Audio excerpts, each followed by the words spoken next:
yake mwenyewe, bali anaangalia faida ya mwenzake. Ndoa ni mbingu ndogo. Ndoa pia ni shule ambapo tunajifunza namna pia ya kumheshimu Mungu. Ni shule ambapo pia tunajifunza namna ya kuwa na uhusiano wetu na Mungu. Ni kusema nini? Ni kama ambavyo Kristo na kanisa amelivumilia kanisa lake, kwamba watu kanisa lake amelipa kabisa, ndio watu mfuate hivi, mshike hivi na hivi. Lakini kila siku huwa tunavunja agano hili. Kila siku tunafanya makosa, pengine tunaingia katika kutenda dhambi, lakini Kristo bado anatuvumilia, bado anatuchukulia kama tulivyo, nao atatupa tena nafasi nyingine ili tuweze kudumu pamoja naye. Vivyo hivyo hata mme pia unatakiwa unatakiwa pia uwe mvumilivu kwa mke wako hivyo hivyo, lakini mke pia mvumilivu kwa mume wako, japokuwa mtakuwa na mikanganyiko kutokana na madhaifu, labda kuna muda mwingine hamuelewani, lugha labda hamuelewani, lakini kuna muda labda mahitaji fulani yanakosekana, au kuna muda mwingine inatokea tu mnakosana. Basi mnatakiwa kuvumiliana, kwa sababu ndivyo ulivyo uhusiano wetu sisi na Mungu. Tunamkosea mara kwa mara, lakini bado anatuvuta, lakini bado anatukumbatia. Ndivyo walivyo pia hata wanandoa wanavyotakiwa kuwa. Ndoa ni mbingu ndogo.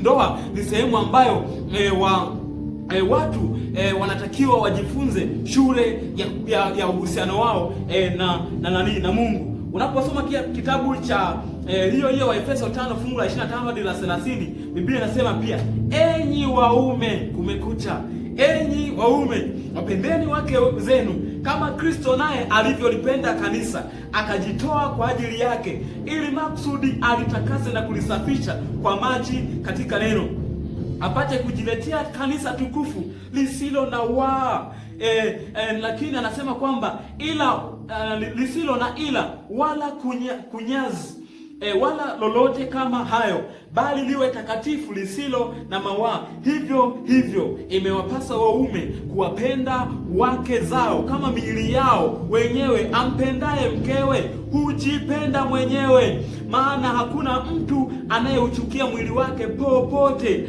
bali huulisha, huutunza, kama Kristo anavyolitendea kanisa, kwa kuwa tu viungo vya mwili wake. Mme ni kichwa cha mkewe.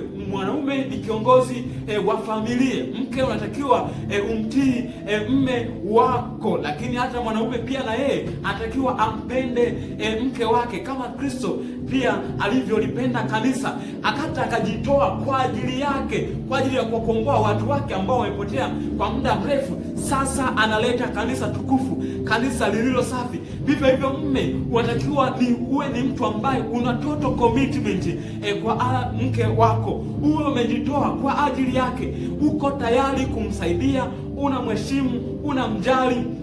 Anapokuwa na matatizo, anapokuwa na mawazo, pengine stress labda zinamsumbua, wewe ndio unatakiwa mtu wa kwanza kumtia moyo, na sio majirani, sio nani, kwa sababu huyo ni sehemu ya mwili wako wewe mwenyewe. Kwa sababu ile siku Mungu anamuumba mwanamke, alichomoa sehemu katika mwili wa mwanaume, alichomoa ubavu. Ni kusema nini? Mwanamke ni sehemu ya mwanaume, maana yake ni kusema nini? Ni mwili huu, ni mwili mmoja. Na ndio anasema hapa kwamba hakuna mtu anayeuchukia mwili wake. Nikakutolea mfano wa ile picha.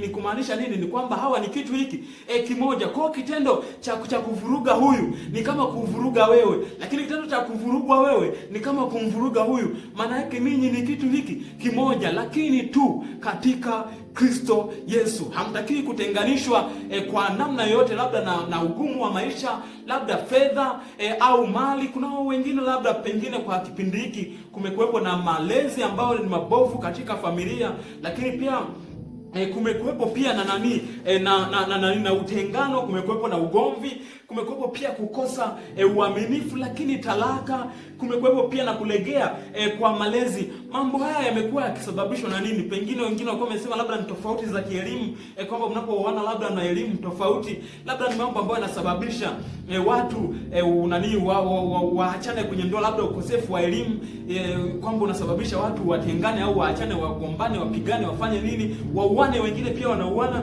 lakini wengine wamekuwa wakisema kwamba labda ni kwa sababu sababu ya usiri, kwamba labda ukiwepo usiri unaweza ukasababisha kutengana au unaweza ukaimarisha ndoa. Wengine wanaenda mbali zaidi, wanasema kwamba tafuta hera kwenye ndoa. Wanasema kwamba fedha labda zinaweza zikasolve haya matatizo ya ndoa, lakini pia labda pia hata kukosa ajira kunaweza ukasababisha, lakini mgawanyo pia wa madaraka ambao hauko sawa, wanasema wengine kwamba unasababisha pia kutengana katika ndoa. Acha nikwambie mambo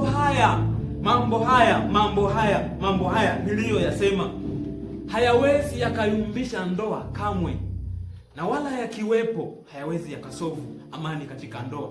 Kwani ni mara ngapi mnaona kwenye mitandao, hata majirani zetu, pengine hata ndugu zetu, unakuta wana mali nyingi sana, lakini inafikia mahala wanatengana hadi wanaachana, pengine hadi wana watoto, lakini wanatengana. Lakini wengine unakuta ni wana kazi na wameajiriwa kabisa, lakini unakuta wanatengana. Wengine unakuta elimu, ni watu ambao wamesoma hadi ngazi za juu, ni maprofesa, lakini unakuta ni watu ambao wanaachana. Lakini unakuta hata hii ambao wanatafuta watu wanainua sasa hivi kuleta habari ya 50-50 katika ndoa. Acha nikwambie, ni moja wapo ya mambo ambayo yanachangia migogoro katika katika ndoa, kwa sababu mgawanyo ambao Mungu ameuweka ni kama ufunguo na kufuli lake, kwamba unakuta mwanaume ameelekezwa afanye hivi, lakini mwanamke ameelekezwa atii hiki ambacho mume amekisema, lakini kikiwa tu kimeongozwa na Kristo. Na hapo ni kama kulikuwa na ombwe fulani hivi, au kulikuwa na kama uwazi fulani hivi kati ya majukumu ya mwanaume. Sasa anapokuja mwanamke sasa anapokuja na yale majukumu ambayo anatakiwa kuyafanya yaliyoelekezwa na Mungu, inakuja kufiti kwenye hiyo sehemu, na wanaweza kukamilisha kitu, na inakuwa ni ndoa yenye amani. Lakini kuleta 50-50 ni kusema nini? Ni kile Mungu ambaye ndiye msingi wa ndoa, yeye mwenyewe aliyeitengeneza ndoa, yeye mwenyewe ndiye anayejua namna ya kuifanya. Sasa kuleta hii 50-50 ndio mojawapo ya mambo ambayo sasa yanakuja kuharibu, yanakuja kusababisha hata migogoro katika ndoa. Lakini unaposoma kitabu cha Waebrania 3 fungu la 4 na la 5, Waebrania 3 fungu la 4 na la 5, ngoja nikusomea Waebrania 3 fungu la 4 na la 5. Biblia inasema hivi, Waebrania 13 fungu la 4 na la 5, Biblia inasema hivi, ndoa na iheshimiwe na watu wote, na malazi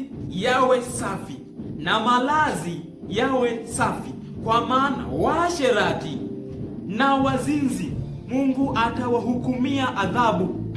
Msiwe na tabia ya kupenda fedha, muwe radhi na vitu mlivyo navyo, kwa kuwa yeye mwenyewe amesema, sitakupungukia kabisa wala sitakuacha kabisa. Anasema kwamba ndoa na iheshimiwe na watu wote, lakini anasema pia malazi na yawe safi. Anaposema malazi sio hii kwamba labda ni sehemu tu ya kulala, kwamba iwe ni safi, labda pasafishe pafanye nini. Waebrania wametumia neno linaitwa koita. Neno hili linapotumika katika habari kwenye habari ya malazi kwenye ndoa, lina maana ya marriage bed, maana yake kitanda, sehemu ambayo mme na mke wanakutana kufanya tendo la ndoa. Lakini pia lina maana ya repeated immoral sexual, ni tendo la ndoa ambalo limekuwa likijirudia, lakini liwe ni halali kwa watu halali. Lakini pia anasema ni kama conceive, yani kwamba ule ujauzito anaobeba huyu mwanamke uwe ni halali. Lakini inamaanisha pia chambering, ni kama chumba ambacho ni special kwa ajili ya wanandoa. Kwa anaposema kwamba malazi yawe safi, ni kwamba tendo la ndoa lifanyike kwa watu ambao ni halali. Maana yake liwe halali kwa mume na mke, watu ambao wameoana, wamewekewa agano na shahidi mwaminifu aliye Mungu yeye mwenyewe, asiwepo mtu mwingine wa kuingilia. Ndio hapo kwenye mstari unaofuata hapo akasema kwamba